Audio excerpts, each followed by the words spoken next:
We've chosen Another Stranger Me because it's a very unusual song for Blind Guardian.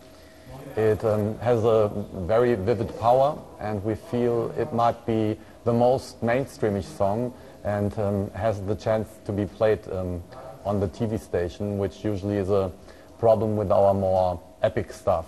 This one is very straightforward and has a very strong hook line, is very hooky, so it should be enjoyable for a lot of people, and that's basically the reason. And there's another good point, it's going to be the second single of the album, so that fits too.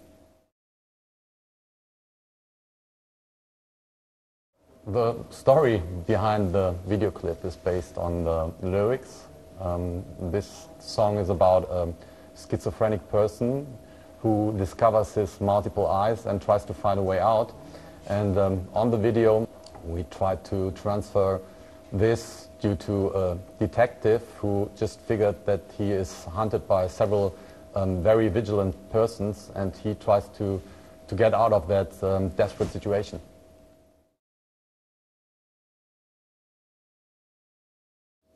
The other selves in the other eyes in the stories, they are very vicious, and they do not have any intentions to live on a peaceful status with that detective, and they are just, fooling him and trying to make him a lunatic, which he is already.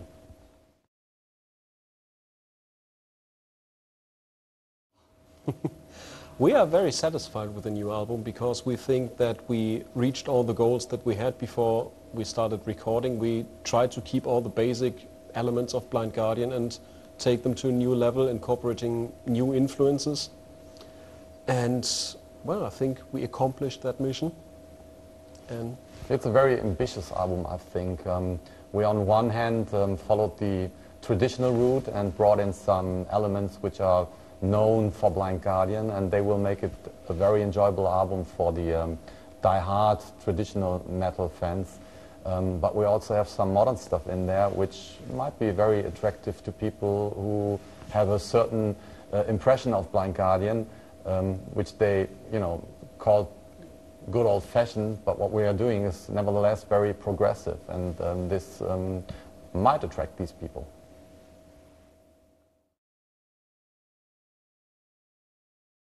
The difference between this album and the albums we have done before is certainly in the groove section. We use different drum patterns, and we tried to come up with modern soundings which belong to the year 2006. Obviously every album we have done is related to its age we have performed it in, so this time of course has a lot of modern elements. Another big difference is that, especially on the last one, we used lots of layers in the music, vocal layers, guitar layers, and we reduced this more to, we focused more on the basics, and so on this one there's more room in the songs, so they can kind of breathe a bit better.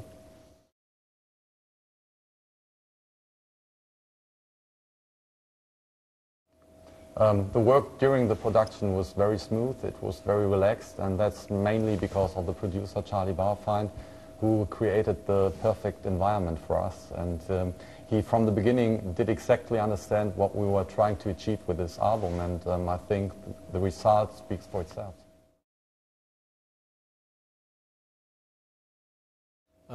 In contrast to the albums before, we have a lot of variations concerning the guitar sound. So it's not that, for example, there's just one rhythm guitar sound used for all the songs, but we adjusted it. So if a song is demanding a different sound, or even just a part of a song is demanding a different sound, we were going for this, and we were experimenting a lot with this, and the result speaks for itself. We did not write about The Lord of the Rings because the music itself does not demand any topics related to The Lord of the Rings. To be honest, when we did A Night at the Opera and Imaginations, there was nothing related to Tolkien as well, but that seems to have the strongest impression on people. Whenever we speak about Tolkien, that fits very well music-wise, but as said, since it does not work with the music we're doing at the moment, we keep that for later activities.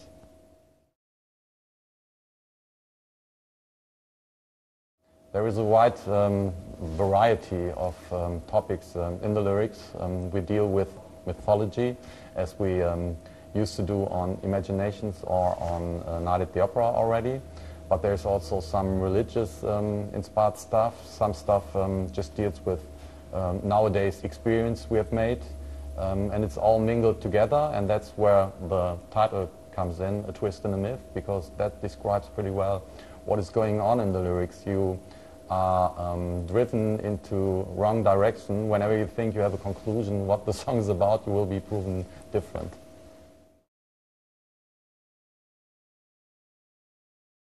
From the upcoming world tour, which will start in September, I mean, the fans can expect, of course, a good bunch of old Blind Guardian classics, which we just have to play.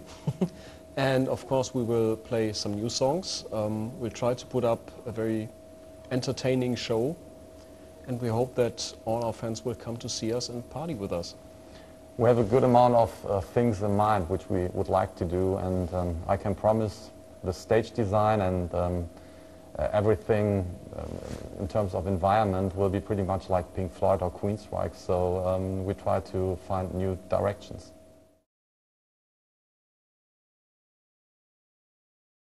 We are working on the special effects. What we would like to do is working with a lot of projections for the first time, which are related to the songs. And as usual, we have a spectacular lighting system.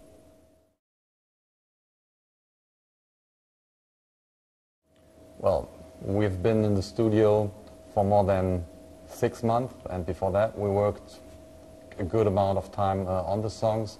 So now it's the time to come back on stage and have a blast with you. I think so too. I hope that the fans will like what we're doing today, and as I said, that they will come to the shows and have a good time with us. So see you on tour.